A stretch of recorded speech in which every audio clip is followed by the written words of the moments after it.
반갑습니다.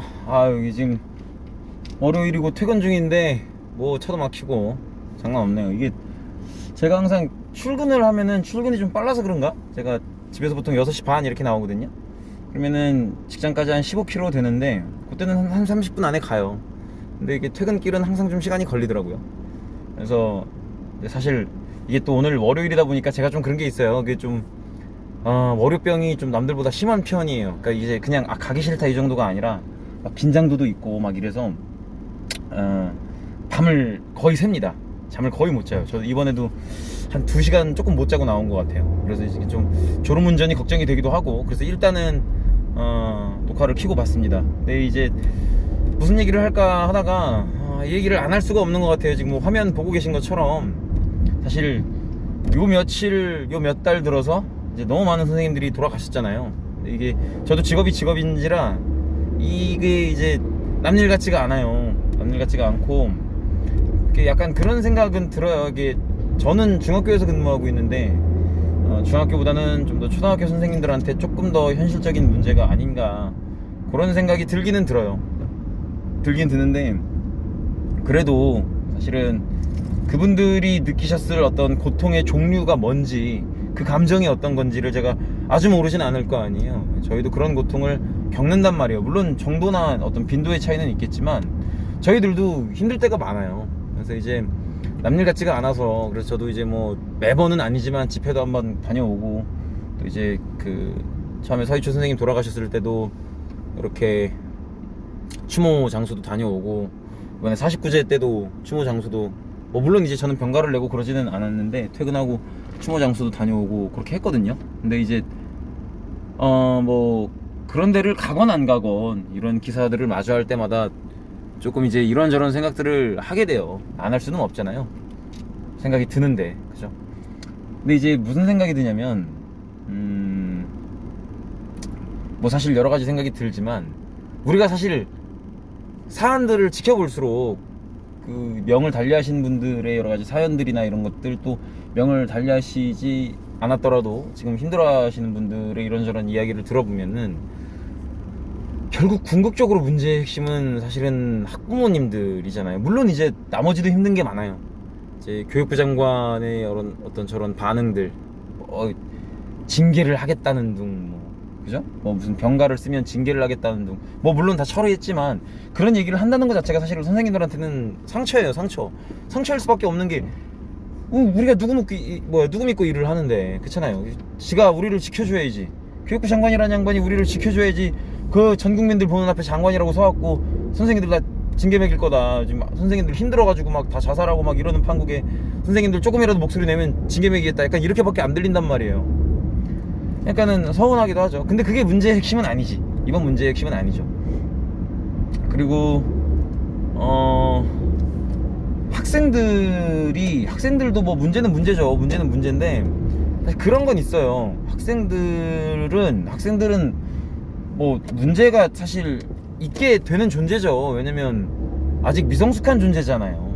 그러니까 이제 학생들이 문제가 없다라는 건 아니지만 당연히 문제가 심각하고, 그 학생들의 문제 때문에 힘들어하시는 선생님들도 많이 계시는데, 제가 볼 땐 그것도 문제의 핵심은 아니라는 거예요.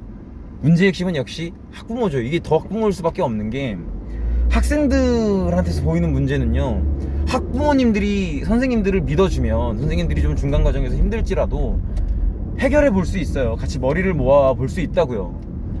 선생님들, 선후배 선생님들, 학부모님들 같이 머리 모으고 저희 믿어주시고 하면은 학생이 보이는 문제는 어떤 식으로든 단기든 장기든 어떤 식으로든 지혜를 모아서 풀어가 볼 수 있어요. 근데 이게 학생이 힘들게 하는 그 문제가 정말 해결이 힘들어지는 시점은 학부모님들이 저희를 신뢰하지 않을 때, 그때 힘들어지는 거거든요. 왜냐면 지혜를 모을 수가 없잖아요. 신뢰가 안 되면. 그러니까 힘들어지는 거죠. 그래서 그런 것들이 참 힘들어지는 과정인데, 이게 제가 이제 이런저런, 사실은 저는 그래요. 뭐 제가 무식해서 하는 얘기인지는 몰라도, 물론 이제 뭐 아동보호법, 아동복지법, 아동학대법 다 개정이 돼야죠. 개정이 돼야 되는데, 저는 여기서 좀 더 나아갔으면 좋겠어요. 좀 이렇게 좀 선생님들을 법률적으로 보호할 수 있는 장치가, 왜냐면 뭐 법률적으로 선생님들한테 어떤 아동에 대한 지도권이나 이런 것들을 보장하는 형태로 나아간다고 하더라도요, 그래도 고발 자체를 할 수 있다라는 사실은 변하지 않거든요. 그러면 고발이 들어가면 수사기관에서 이제 뭐 혐의 입증을 해야 될 거고요. 그럼 그 과정에서 조사가 있을 거고요. 만약에 무혐의가 나온다고 하더라도 또 이제 그 신고를 처음 제시했던 측에서 뭐 비동의 아니면 뭐 그런 것들을 계속 제시하면 또 재조사가 이루어져야 되는 거고, 그런 것들이 사실은 사람을 괴롭게 하는 거거든요. 그러니까 지금 사실 저는 그래요. 개인적으로는 지금 우리가 주장하는 것들보다 조금 더 튼튼한, 더 강한 주장이 있었으면 좋겠다 싶기는 해요. 싶기는 한데 이게 법도 법인데 사실은 진짜 문제의 핵심은 이제 인식이에요. 인식. 결국에는 어떻게 인식하느냐의 문제인 건데, 사실 학부모님들께서 우리를 볼 때, 선생님들을 보고 생각하실 때 몇 가지 것들은 조금 알아두셨으면 좋겠어요. 뭐 지금의 법률적 투쟁이 어떻게 됐든 왜냐면 학부모님들과 선생님들 간의 어떤 관계, 서로에 대한 인지, 서로가 서로를 어떻게 생각해야 될 것인가, 여기에 대한 바람직한 가치관이 잡히지 않으면요, 뭐 지금 아동복지법을 뭐 개정하건 뭐 하건 그게 근본적인 변화일 수 없어요. 아동복지법이 개정되면 좀 나아지겠지만 근본적인 해결책이 될 수는 없다는 거죠. 근본적인 해결책은 결국은 서로에 대한 인식의 문제예요. 인식의 문제인데, 뭐 물론 이제 학부모님들께서 저희들한테 바라시는 것도 뭐 물론 있겠죠. 있을 테지만 몇 가지 것들은 좀 알아두셔야 되는 게, 지금 조금 문제라고 느껴지는 핵심은 뭐냐면, 다 그런 건 아니에요. 다 그런 건 아니고, 심지어 안 그런 선생님들이 더 많으세요. 더 많으신 선생님들이란다. 안 그런 학부모님들이 더 많으신데, 일부 학부모님들께서 선생님을 소비자 마인드로 대하세요. 근데 이게 모르겠어요. 어쩌다 이렇게 된 건지 모르겠는데, 예전에 한번 이제 교육부에서 뭐 수요자 중심 교육 막 이런 가치들을 내세운 적이 있어요. 그러면서 뭐 한 명도 포기하지 않는 교육 막 이런 어떤 이상주의적인 가치를 내세운 적이 많이 있는데, 그런 것들이 원인이 된 건지 어쩐 건지는 모르겠지만, 학부모님들이 스스로를 학교의 어떤 고객 마인드로 대하시면 안 된다는 거예요. 왜냐면요, 근본적으로 학교는 학생이나 학부모님들의 어떤 행복이나 만족을 위해서 있는 기관이 아닙니다. 이거를 아셔야 돼요. 학교는 학생이나 학부모님들의 어떤 행복이나 만족을 위해서 있는 곳이 아니고요. 학생이 학교 와서 행복하면 좋죠. 근데 행복하면 어디까지나 좋다는 것 뿐이지, 행복이 목적이 돼서는 안 돼요. 학교는 행복하러 오는 곳이 아니고요, 교육받으러 오는 곳이에요. 교육받으러 오는 곳이고, 충분히 문제 상황이 발생할 수 있고, 그런 문제 상황들을 길러내는, 그러니까 그런 문제 상황을 해결해내는 힘을 기르는 것도 학교의 중요한 교육 목적 중에 하나예요. 그리고 그 문제 상황의 책임이 본인한테 있을 수도 있잖아요. 그러면 그 책임을 고통스럽겠지만, 불쾌하겠지만, 불편하겠지만 본인이 지는 경험을 하는 것, 그래서 내가 내 말과 내 행동에는 내가 책임을 져야 되는구나 라는 그런 사회화도 해내는 곳이 또 학교예요. 근데 이런 요소들은, 내가 내 말과 행동, 내 과오들의 책임을 지고, 이런 것들은 뭐 불편하고 불쾌한 요소일 수밖에 없거든요. 근데 그런 불편하고 불쾌한 요소를 경험했다고 해서 그걸 뭐 이렇게 민원을 제기하고 이래버리니까, 우리가 볼 때는 이 사람들이 우리를 서비스직으로 알고 우리를 뭔가 본인들의 어떤 고객 마인드로 대하고 있구나, 이렇게 느껴지죠. 근데 이거는 우리 편하자고 하는 얘기가 아니라, 이거는 학교 교육의 본질이에요. 학교 교육은 단순히 학문적인 지식 몇 가지만 가르쳐주고 끝내는 그런 곳이 아니거든요. 아이의 종합적인 인성 발달과 사회화를 목적으로 하는 곳이기 때문에, 아이가 앞으로 성인이 되어서 어떤 식으로 사회생활을 할 것인지, 어떤 식으로 다른 사람들과 어울리고 조직생활이나 혹은 이런 다른 사람들과의 공동의 생활을 하고 공존을 해나갈 것인지, 그 능력을 배우는 곳이기 때문에 얼마든지 불편한 상황이 발생할 수 있고, 그 불편한 상황을 견뎌내고 이겨내는 방법을 배우는 곳이라는 거죠. 그리고 그 과정 안에서 본인이 뭔가 잘못한 게 있으면 책임도 질 줄 알아야 돼요. 그래서 이걸 꼭 아셔야 돼요. 학교는 학생의 어떤 행복이나 만족을 위한 공간이 아니라는 걸 꼭 아셔야 됩니다. 정말 꼭 아셔야 되고요. 그 다음에 또 말씀을 드릴 것이, 이게 이것도 마찬가지예요. 이것도 많은 부모님들은 안 그러세요. 많은 부모님들은 안 그러시는데 일부 부모님들이 이렇게 말씀을 하시는 건데, 내 아이는 내가 잘 안다. 그거 잘못된 생각이에요. 그거 완전히 잘못된 생각이에요. 그게 이제 왜 잘못된 생각이냐면, 그 아이가 초등학교 고학년쯤만 돼도요, 부모가 내 아이를 다 알고 다 파악하고 다 이해하고 있을 거라고 생각하면 그럼 본인이 짐승을 기르고 있는 거지. 인간은 그렇게 단순한 존재가 아니에요. 인간은, 이 학생들이요, 모르겠어요. 제가 초등학교 근무를 안 해봐서 모르겠지만 중학생까지 돼도요, 정말 재작년 다르고 작년 다르고 올해 다르다고 할 정도로 1년 사이에 변화폭이 커요. 아이의 어떤 행동 방식이나 언행이나 인성이나 이런 것들의 어떤 완성도가 한 해가 다르게 이렇게 막 변해간단 말이에요. 그럼 그렇게 성장폭이 빠른 아이들이 결코 그렇게 어른들의 어떤, 혹은 부모님이 몇 번 본 거 그것만으로 그렇게 쉽게 이해되고 절대 그렇지 않아요. 쉽게 얘기하면 학생들이 집에서 보여주는 모습과 학교에서 보여주는 모습이 완전히 다르다는 거죠. 학교 안에서도 수업 시간에 보여주는 모습, 쉬는 시간에 자기들끼리 있을 때 보이는 모습 완전히 달라요. 근데 그거는 그 아이가 이중적이고 삼중적이고 그런 게 아니라, 인간은 원래 복합적인 존재고 원래 다양한 컬러를 가지고 있는 거죠. 그리고 그 아이도 그런 모습을 보여주고 있을 뿐인 거고. 그리고 우리가 흔히 청소년 시기에 그런 얘기 하잖아요. 질풍노도의 시기니. 근데 그 질풍노도라는 얘기가 자아를 찾아 나가는 거거든요. 근데 인간의 자아는 원래 하나가 아닙니다. 원래 인간은 이런 면도 있고 저런 면도 있고 그런 면도 있고 그런 복합적인 면을 가진 게 인간이기 때문에 절대 내가 내 아이를 다 알고 있다 그렇게 생각하시면 안 돼요. 내 아이에 대해서 내가 몰랐던 면들이 학교에서 보여져요. 그리고 두 번째로, 부모가 아이를 아무리 사랑해도요, 교사는 부모가 못 보는 면을 봐요. 왜냐면 부모보다 교사가 아이를 대해본 경험이 더 많잖아요.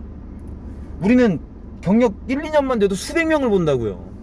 그러니까 빅데이터가 있어요. 우리한테는 감각적인 빅데이터가 있다고요. 그러니까 그거를 믿어주셔야 돼요. 내 아이 이런 아이 아니에요? 그 말 절대 맞는 말 아니에요. 절대로.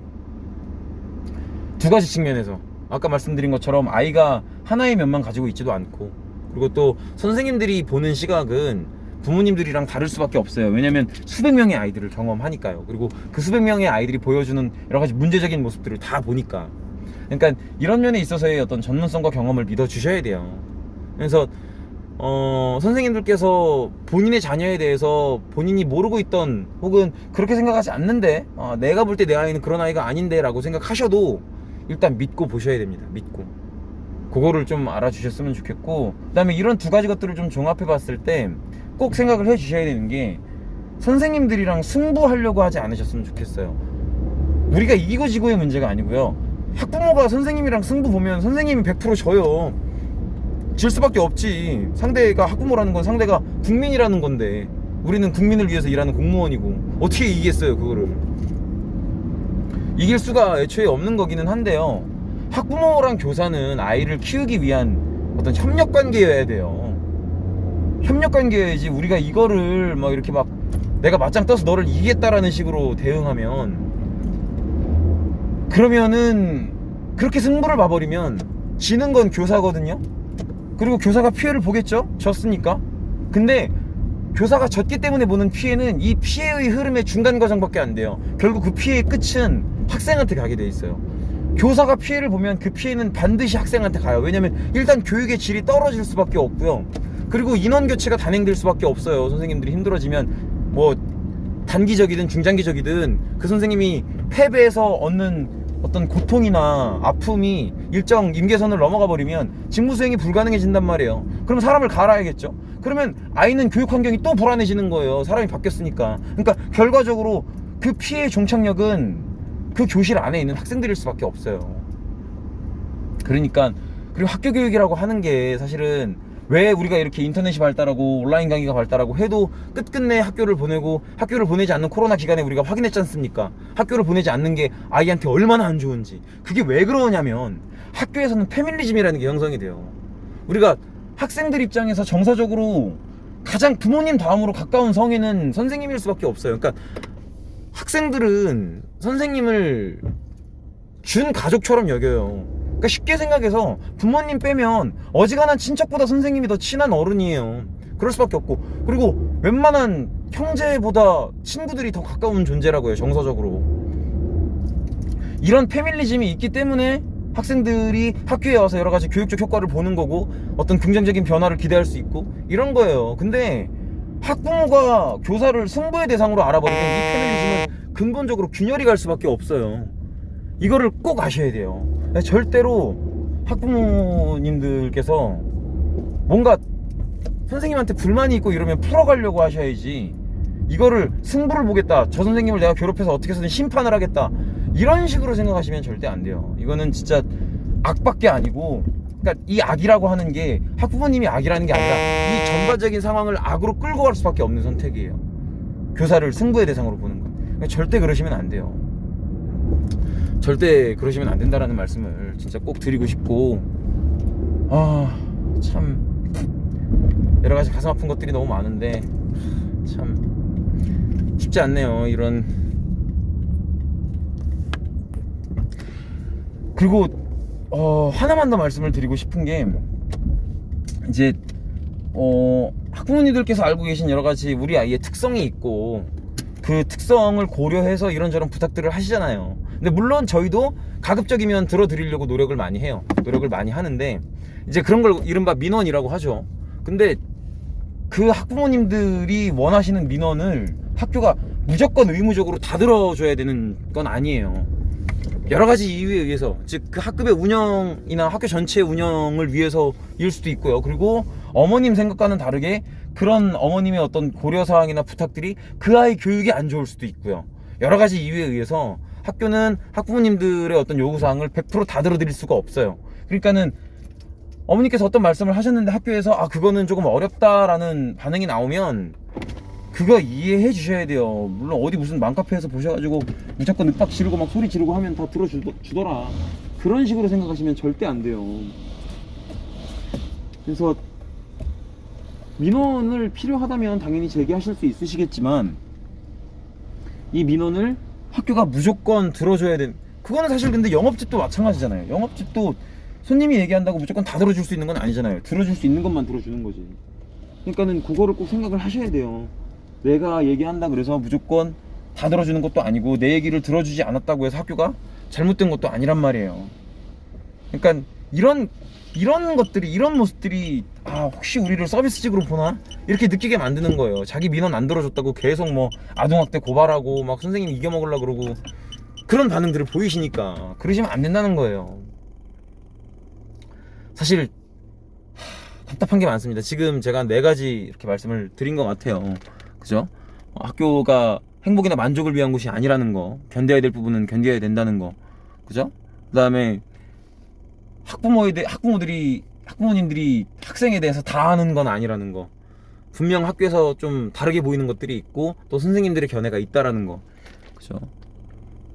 그 다음에 학부모님들이 선생님을 승부의 대상으로 보면 안 된다는 거, 그리고 마지막으로 학부모님들의 민원을 경우에 따라서는 학교가 못 들어줄 수도 있다는 거, 요거를 꼭 좀 생각을 하셨으면 좋겠고, 그리고 가장 근본적으로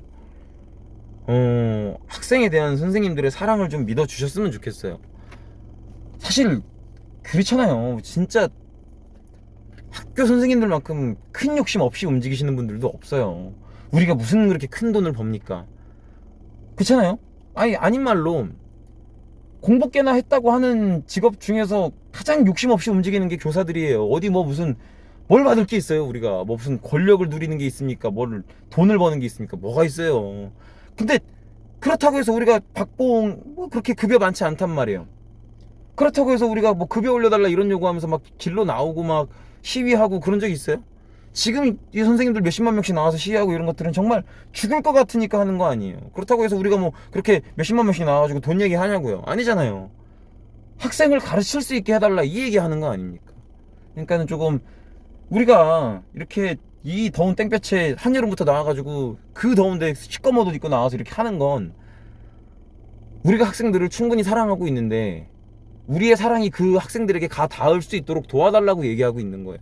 그러니까는 지금 일선 현장에서 근무하시는 선생님들 충분히 학생들을 위해서 많이 고민하고 어떻게 하면 이 학생들한테 도움이 될까 그거 생각하느라 날밤 새시는 분들이니까 기본적으로 좀 믿어주셨으면 좋겠습니다. 예. 그 말씀을 좀 꼭 드리고 싶어요. 어렵네요. 잘 모르겠네요. 하여튼 저는 도착했습니다. 예. 이제 좀 이따 운동 가고 해야죠. 하여튼 뭐 마무리하겠습니다.